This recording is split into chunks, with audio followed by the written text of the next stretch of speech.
आपकी क्लास मैं क्यों देखूं? भाई यूट्यूब में इतनी क्लासेस अवेलेबल हैं तो मैं आपकी क्लास क्यों देखूं? सबने पीवाईक्यू कराए हुए हैं, फिर भी मैं आपकी क्लास क्यों देखूं?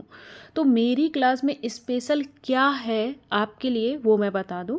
स्पेशल ये है, यूट्यूब में बहुत से लोगों ने क्लास करवाई होगी, बट मेरी क्लास में आपको एमसीक्यू मिलने वाले हैं। वो भी आपको इस तरीके से फॉर्म किए गए हैं कि ये एमसीक्यू किस चैप्टर से लिया गया है, किस पेज नंबर से लिया गया है, उस एनसीईआरटी के टॉपिक को, चैप्टर को लगाया गया है।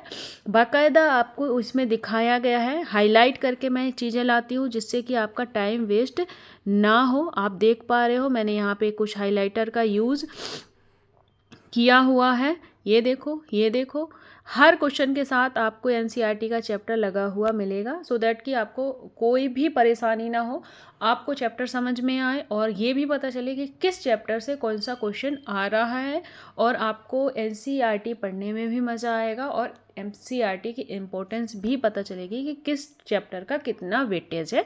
तो चलो स्टार्ट करते हैं। हेलो एवरीवन, कैसे हैं आप सब लोग? आई होप आप सब लोग बहुत अच्छे होंगे और अपनी जो सीटेट की जर्नी है या उसकी प्रिपरेशन है, स्ट्रेटजी है, बहुत अच्छी स्ट्रांगली बना के रखी होगी और अच्छे से अपनी ऑनेस्टली प्रिपरेशन कर रहे होगे।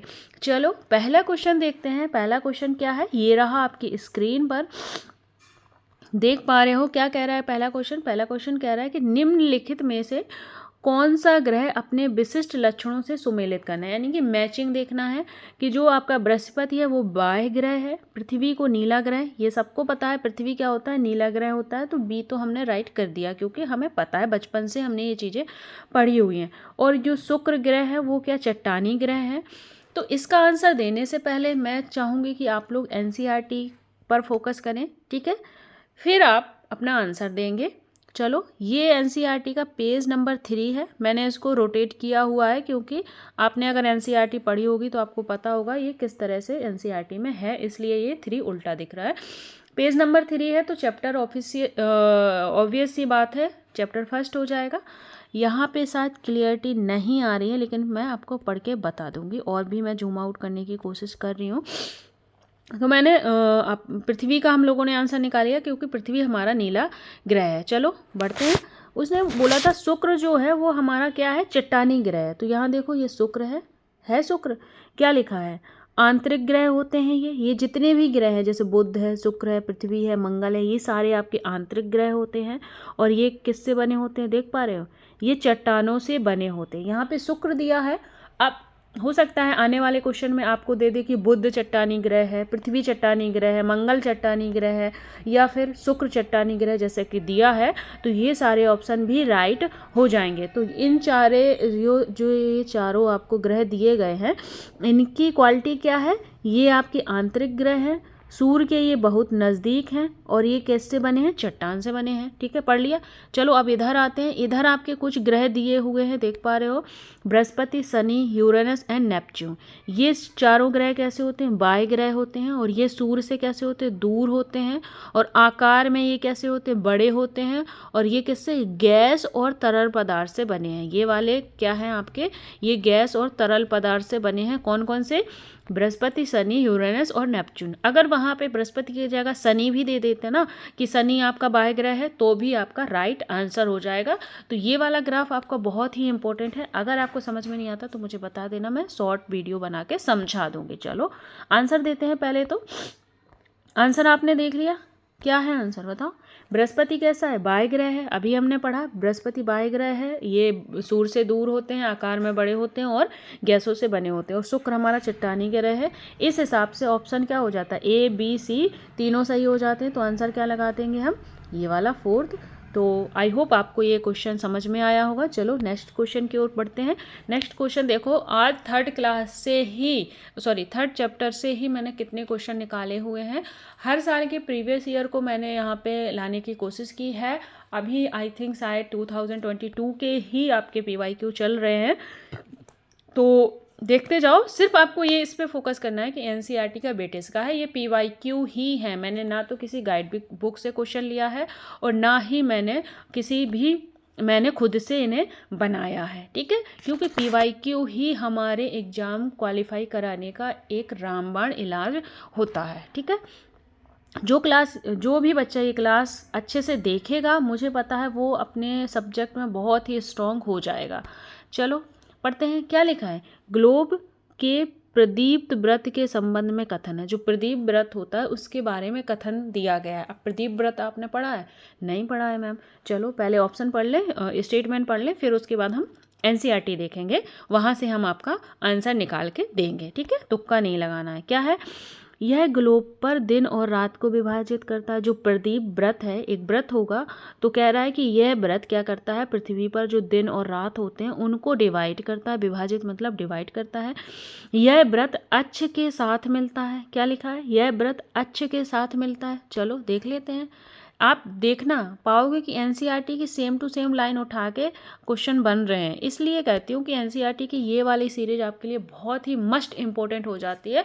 और इसका वेटेज आप अगर 2-3 क्लासेस देखोगे और एनसीईआरटी रीड करोगे तो आपको पता चलेगा। चलो क्या लिखा है? ग्लोब पर व्रत जो दिन रात विभाजित करता है, जो दिन रात विभाजित करता है उसे क्या कहते हैं? प्रदीप व्रत कहते हैं। किसके बारे में क्वेश्चन था? प्रदीप व्रत के बारे में क्वेश्चन था। आंसर कहाँ मिला? एनसीईआरटी में मिला। पहला स्टेटमेंट क्या था? ए क्या था स्टेटमेंट? कि ये दिन रात को विभाजित करता है। तो भाई मैम ये तो आंसर सही हो गया। हाँ बिल्कुल सही है। चलो सेकंड देखते हैं। सेकंड वाला, चलो आपको अगर ये पता भी होगा तो एनसीईआरटी की इस वाली लाइन पे तो कोई ध्यान ही नहीं देगा। क्यों देगा भाई?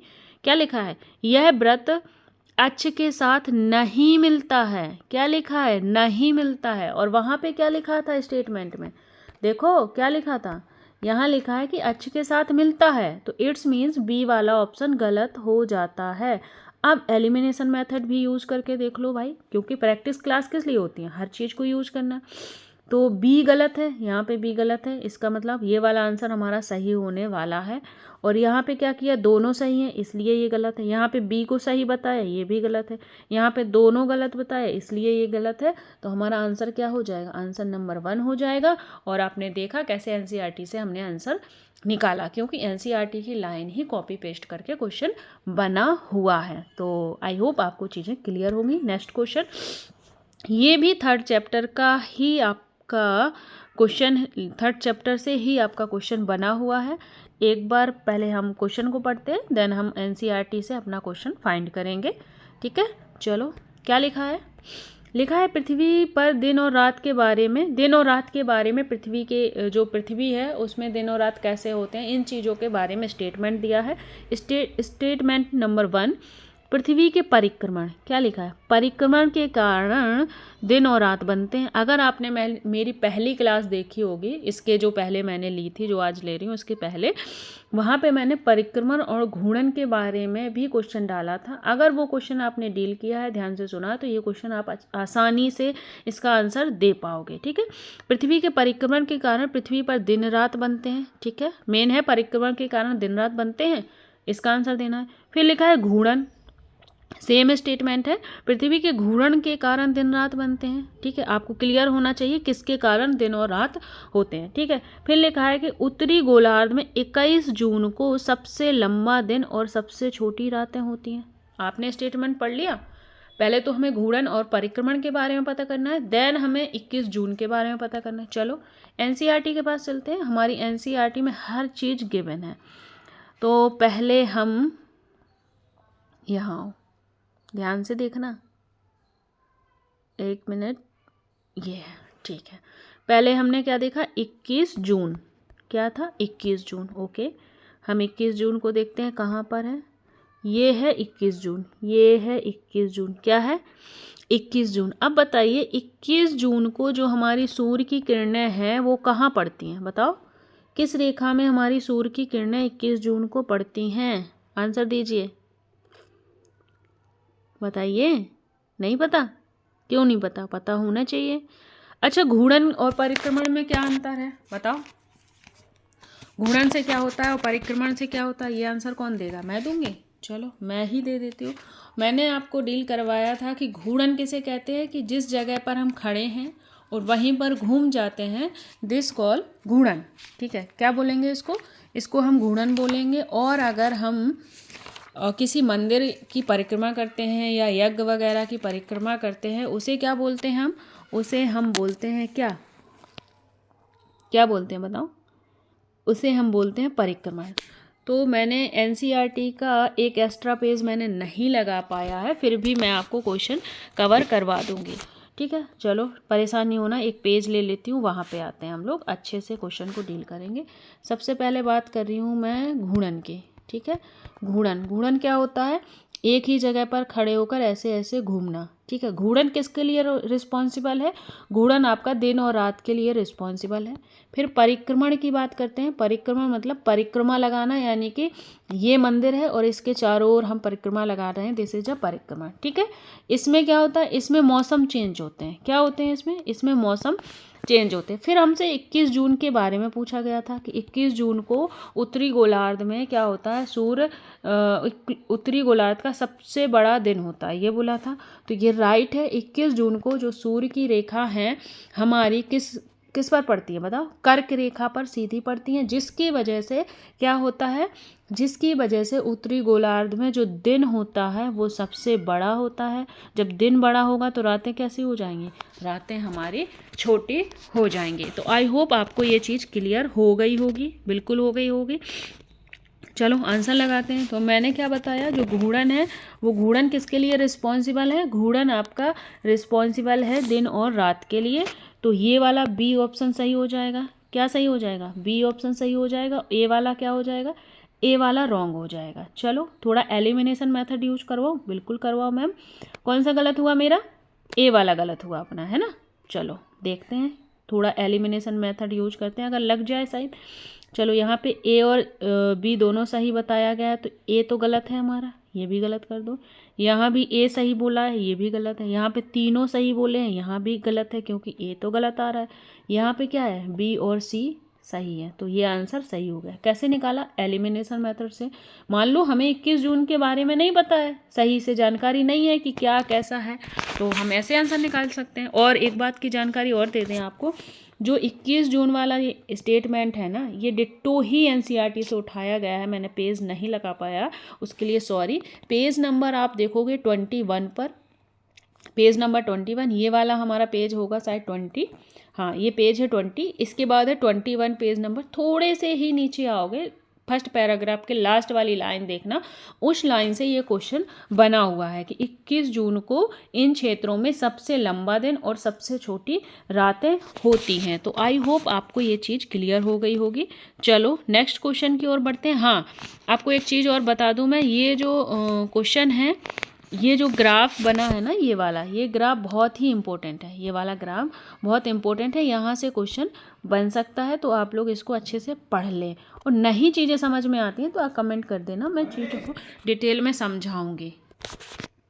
चलो नेक्स्ट क्वेश्चन देखते हैं। नेक्स्ट क्वेश्चन क्या है?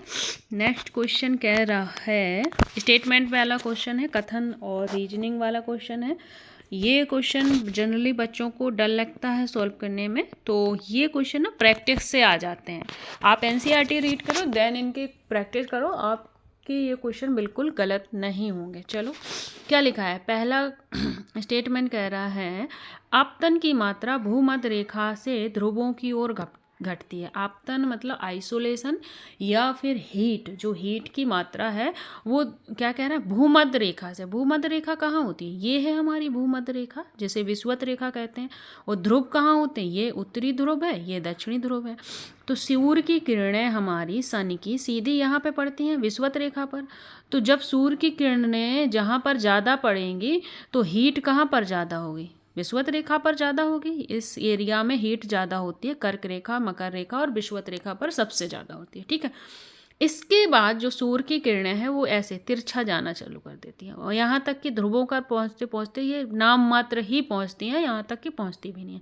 तो इस हिसाब से जब जहाँ पर सीधी पड़ रही हैं वहाँ पर क्या होगा? टेम्परेचर हाई होगा। और जैसे जैसे ये ऊपर की ओर बढ़ती हैं तो टेम्परेचर हमारा क्या होता है? लो होता जाता है। तो ये स्टेटमेंट मुझे सही लग रहा है। क्या है स्टेटमेंट? आपको मैंने पढ़ाया कि जो आपतन की मात्रा है ध्रुवों की ओर जाने पर घटती है। क्यों घटती है ये भी मैंने आपको क्लियर कर दिया है। तो इस हिसाब से ये आंसर सही होगा। ये वाला जो कथन है ये तो सही है। आगे बढ़ते हैं। आगे क्या लिखा है?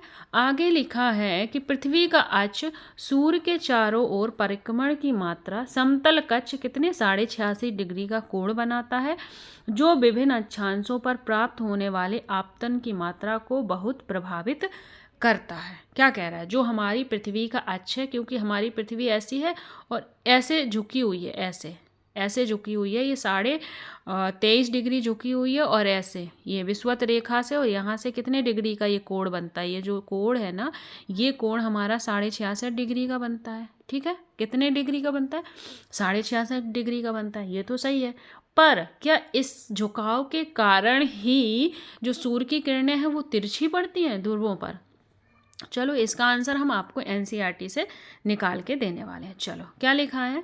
लिखा है कि अक्ष पर एक काल्पनिक रेखा होती है जो इसे कक्षीय सतह से 86.5 डिग्री का कोण बनाती है। ठीक है, यहाँ तक तो सही है। फिर क्या लिखा है? एक समय जो कक्ष द्वारा बनाया गया कक्षीय समतल कहते हैं, यह पृथ्वी के सूर्य से प्रकाश प्राप्त करती है और क्या करती है बताओ? और इसलिए एक समय में सिर्फ एक आधे भाग पर सूर्य की रोशनी को प्राप्त करवाता है। तो सीधा सीधा कहने का मतलब ये है, यहाँ पे उसने थोड़ा सा क्वेश्चन को ट्विस्ट किया है। आप पूरा पैराग्राफ पढ़ोगे तो आपको क्या होगा, आंसर पता चल जाएगा। बाकी मैं आपको बता दूं, ये दोनों ही ऑप्शन आपके राइट हैं, क्योंकि जब पृथ्वी हमारी 86.5 डिग्री झुकी हुई है, जब ही तो सूर्य की किरणें तिरछा पड़ रही हैं ध्रुवों पर, है ना, तभी पड़ रही हैं। तो क्या हुआ? आपतन की मात्रा, ध्यान से सुनना, आपतन की मात्रा भूमध्य रेखा पर ध्रुवों की ओर घटती है, क्योंकि का रीजन बनता है यहाँ पर, क्योंकि पृथ्वी का अक्ष सूर्य के चारों ओर परिक्रमण समतल 86.5 डिग्री का कोण बनाता है। तो क्योंकि का संबंध बन रहा है, जहाँ पे क्योंकि का संबंध बनता है वहाँ क्या होता है, आंसर राइट होता है। स्टेटमेंट वाला मैंने क्वेश्चन इसके जस्ट पहले वाली क्लास में करवाया है, वहाँ पे भी मैंने क्योंकि का संबंध बनाया है, और वहाँ पे क्या हुआ था, क्योंकि का जो हमारा रीजन था, जो रीजन दिया गया, क्योंकि ये क्या है, कारण मतलब रीजन, इसकी वजह से ये चीज़ हो रही है, यानी कि एक की वजह से दूसरी चीज़ प्रभावित हो रही है, तब हम उसका क्या करेंगे, आंसर यानी कि कथन और रीजनिंग दोनों सही होंगे और व्याख्या भी होगी। तो इस हिसाब से ये वाला आंसर राइट हो जाता है, क्योंकि व्याख्या हो रही है। क्यों? क्योंकि जो सूर्य की क्या कहते हैं, हीट है, जो ध्रुवों पर कम हो रही है। क्यों हो रही है? क्योंकि हमारी पृथ्वी कितने डिग्री का कोण बना रही है, 66.5 डिग्री का कोण बना रही है, और ये 23.5 डिग्री झुकी हुई है। ये वाला ग्राफ देखो आप, यहाँ ये देखो 23.5 है, हाँ 23.5 ही है, मुझे क्लियर है। ये देखो, ये वैसे तो ये क्या है, ये सीधी जीएमटी रेखा बोलते हैं हम लोग, ये वाली, ये क्या होती है, भूमध्य रेखा। पर जो हमारी पृथ्वी है वो ऐसे झुकी हुई है। ये देखो, दूसरा कलर लगाती हूँ मैं, ये वाली, ये देखो, ये झुकी हुई है। ठीक है, कितनी झुकी हुई है, इस वाली रेखा से, जो जीएमटी रेखा, इस रेखा से ये देखो झुकाव, ये 23.5 डिग्री इसका झुकाव हो जाता है। ठीक है, और भूमध्य रेखा और ये जो झुकी हुई है, इसके बीच में जो कोण है वो आपका 86.5 डिग्री बनता है। अगर क्वेश्चन आता है कि हमारी पृथ्वी कितने डिग्री झुकी हुई है, तो 66.5 डिग्री। अगर क्वेश्चन आता है कि हमारी पृथ्वी कितने डिग्री का कोण बनाती है, तब आप 66.5 डिग्री लगाओगे, और झुकी हुई के लिए 23.5 डिग्री लगाओगे। यहाँ पे देखो क्या लिखा है, घूर्णन के कारण दिन रात होते हैं, जो कि मैंने अभी पहले क्वेश्चन में आपको बताया हुआ था। तो इस तरह से ये आंसर सही हो जाता है। चलो नेक्स्ट क्वेश्चन की ओर चलते हैं। ये क्वेश्चन मैंने मल्टीपल टाइम करवा दिया है, हर क्लास में लगाती हूँ, और आपको इसलिए लगा रही हूँ क्योंकि ये इम्पोर्टेंट है। हर क्लास में सेम ईयर का क्वेश्चन नहीं है, ये अलग अलग ईयर से क्वेश्चन है और अलग अलग लैंग्वेज से पूछा गया। आपको लैंग्वेज के बारे में भी चीज़ें पता चलेंगी कि किस तरह से एक ही क्वेश्चन को कितने टाइप की लैंग्वेज में पूछा जा सकता है। यहाँ पे उन्होंने स्टेटमेंट बना दिया। कथन ये क्या है, यहाँ कथन और कारण वाला क्वेश्चन नहीं है, क्योंकि कथन लिखा है, यानी कि स्टेटमेंट ही है। तो क्या लिखा है, 82.5 जो भारत की देशांतर रेखा है या मानक यामोत्तर रेखा है, वो भारत में 82.5 डिग्री पश्चिम में है, या फिर 82.5 डिग्री पूर्वी देशांतर में है। ठीक है, पश्चिमी देशांतर या पूर्वी देशांतर। सेम क्वेश्चन मैंने उसमें करवाया हुआ है, इनके ऑप्शन बना दिए थे और यहाँ पे उन्होंने कथन बना दिए हैं। सिर्फ छोटी सी बात ये है कि आपके कॉन्सेप्ट क्लियर होने चाहिए। अगर आपके कॉन्सेप्ट क्लियर हैं देन आप कहीं भी फंसने वाले नहीं हैं। कॉन्सेप्ट क्लियर ओनली एनसीईआरटी पढ़ने से नहीं होते हैं बेटा, एनसीईआरटी के साथ साथ क्वेश्चन लगाने से क्लियर होते हैं। अब वो क्वेश्चन आप गाइड बुक से लगा रहे हो या किसी क्लास से लगा रहे हो, वो आपकी मर्जी है, ठीक है। यहाँ ये नहीं है कि आप मेरी ही क्लास से पढ़ो या फिर, बस मेरा कहना ये होगा कि वो PYQ होने चाहिए। किसी भी ऐसे टीचर की क्लास मत देखना जिन्होंने खुद से क्वेश्चन फॉर्म किए हो, क्योंकि कभी कभी क्वेश्चन की लैंग्वेज इतनी टफ होती है कि हमें लगता है अरे ये क्या क्वेश्चन है। तो आप सिर्फ और सिर्फ बेस अपना PYQ को ही बनाना, ठीक है। लंबी क्लास बहुत हो गई है, शायद ज़्यादा ही डिटेल में पहुंच गई मैं। ये देखो क्या लिखा है, 82.5 डिग्री क्या पूर्वी, पू का मतलब पूर्वी, ठीक है। कहाँ पे, पूर्वी देशांतर पर। तो आंसर हमारा पश्चिमी नहीं बनेगा, पूर्वी बनेगा। इस हिसाब से ये पश्चिमी वाला गलत हो गया, ठीक है, पश्चिमी वाला गलत होगा। ए कथन गलत है, तो ए गलत है, यहाँ पे सही दिया है गलत, ए और बी सही है गलत, ए और बी दोनों गलत है, सही सॉरी गलत, ये वाला होगा सही क्योंकि बी सही है और ए गलत है, तो सेकंड वाला आंसर हो जाएगा। आई होप आपको मेरी क्लास पसंद आई हो। अगर आई हो तो प्लीज़ एक कमेंट ज़रूर डाल दिया करो कि क्लास अच्छी है मैम, जिससे कि मुझे भी मोटिवेशन मिले, क्योंकि मोटिवेशन हर किसी को ज़रूरत होती है, कोई भी हो, ठीक है। और ऐसी ही क्लास पाने के लिए लाइक शेयर और कमेंट करते रहें। अभी जल्द ही मैं 7 क्लास की एनसीईआरटी शुरू कराने वाली हूँ, ज्योग्राफी की। जितने ज़्यादा से ज़्यादा लोग जोड़ेंगे उतने से ज़्यादा क्लासेस चलेंगी। अभी अल्टरनेट डे पे चल रही हैं। अगर आप लोगों को क्लासेस पसंद आने लगेंगी तो डेली क्लास, क्या पता 2 टाइम क्लास भी हो जाए, वो सब आपके ऊपर डिपेंड करता है। So thank you guys, take care and